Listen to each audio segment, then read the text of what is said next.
በኢትዮጵያ ቃለ ሕይወት ቤተክርስቲያን ለ17ኛ ጊዜ ለሚከበረው የሴቶች ቀን እንኳን በሰላም አደረሰን አደረሳችሁ።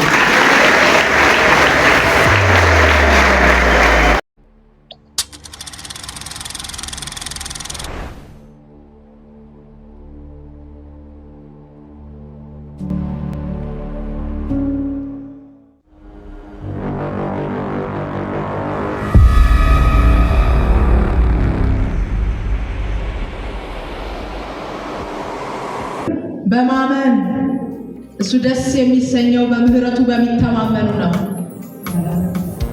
ይሄ የኔ ነገር መልካም ነው ምንለው ውስጥ እንኳን ከናለው ግብዝነት አለው።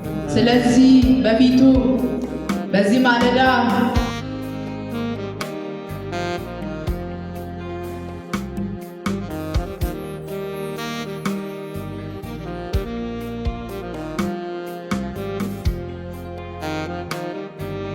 ክብር ለኢየሱስ ይሁን።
ምን ብዬ እንደምጀምር አላቅም፣ ግን ክብር ለእግዚአብሔር ይሁን።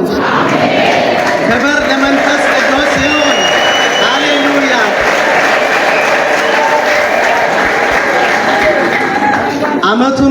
ለጠበቀን በእንዲህ አይነት መልክ ደግሞ በፊቱ እንድንቀመጥ ለረዳን ጌታ ምስጋናው፣ እልልታው፣ ጭብጨባው ያንሳል። እንደገና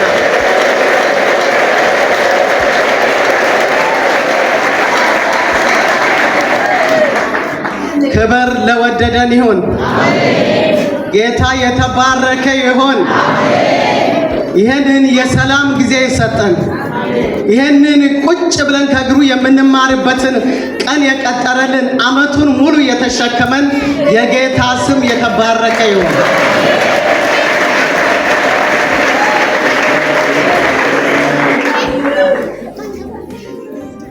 ልትሄዱ ፍሬ ልታፈሩ ፍሬያችሁም ሊኖር ሾምኋችሁ። ዮሐንስ ወንጌል 15:16 በኢትዮጵያ ቃለ ሕይወት ቤተ ክርስቲያን ለ17ኛ ጊዜ ለሚከበረው የሴቶች ቀን እንኳን በሰላም አደረሰን አደረሳችሁ።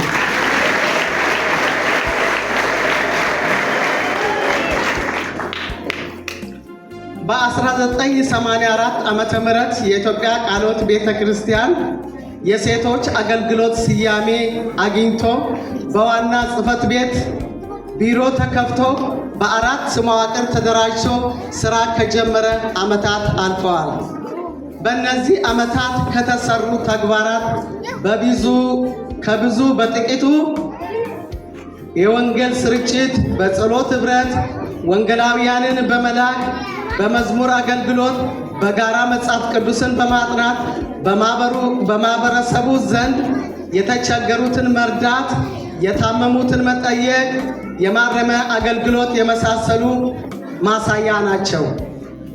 በኢትዮጵያ ቃለ ሕይወት ቤተ ክርስቲያን ከ6ቱ የትኩረት አቅጣጫዎች የመጀመሪያና ቀዳሚ በሆነው በወንጌል ስርጭትና የክርስቶስ ደቀ መዝሙር እንዲሆኑ ለማድረግና በተለወጠ ክርስቲያናዊ ሕይወት በመኖር ባሉበት ሁሉ በምሳሌነታቸው የክርስቶስ አምባሳደሮች እንዲሆኑ ለማድረግ በብርቱ መስራት ይጠበቅብናል።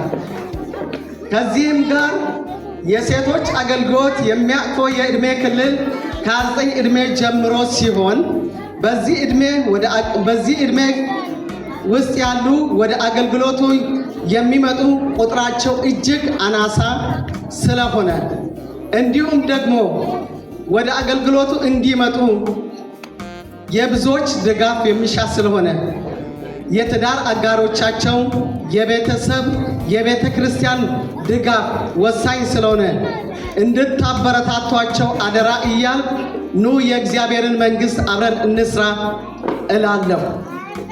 በድጋሚ ለ17ኛ ጊዜ ለሚከበረው የሴቶች ቀን እንኳን በሰላም አደረሳቸው። ከዚህ በመቀጠል እግዚአብሔር ረድቶን የሰራናቸውን አጭር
ወደዚህ እንዲመጡ ጋብዛለሁ። ሸኝ አይደለም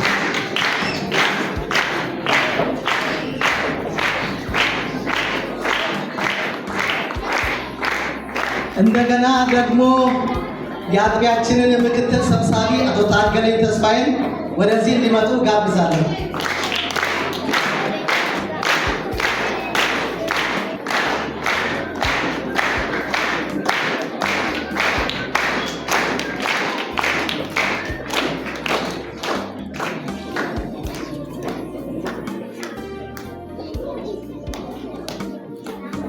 ሰርፕራይዝ አረባችሁ አይደል? ማን ይሁን ብላችሁ ጓጓችሁ። ክብር ለእግዚአብሔር ይሁን።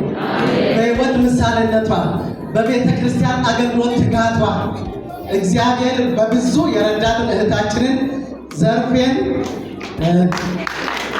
በዚህ እንሸልማታለን።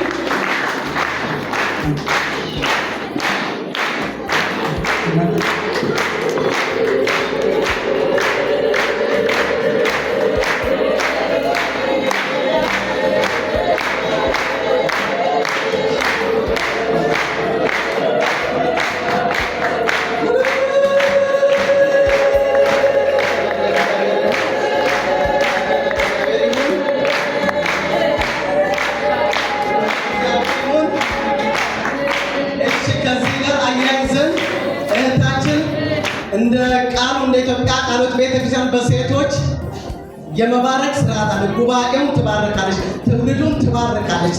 ስለዚህ አብረን አሜን ያን በረከቱን እንቀበላለን ማለት ነው። ክብር ለእግዚአብሔር ይሁን። አሜን።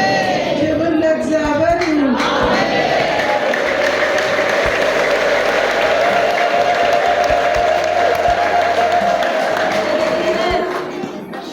እንኳን ሁላችንም ለ17ኛ የኢትዮጵያ ቃለ ሕይወት ሴቶች ቀን በሰላም አደረሳችሁ።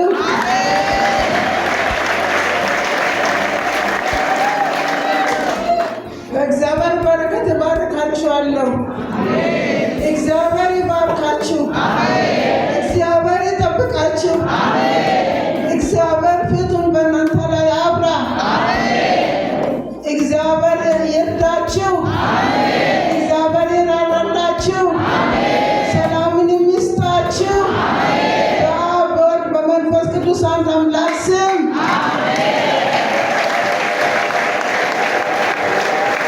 ጌታ የተባረከ ይሁን። እንግዶችን ሸኙልኝ።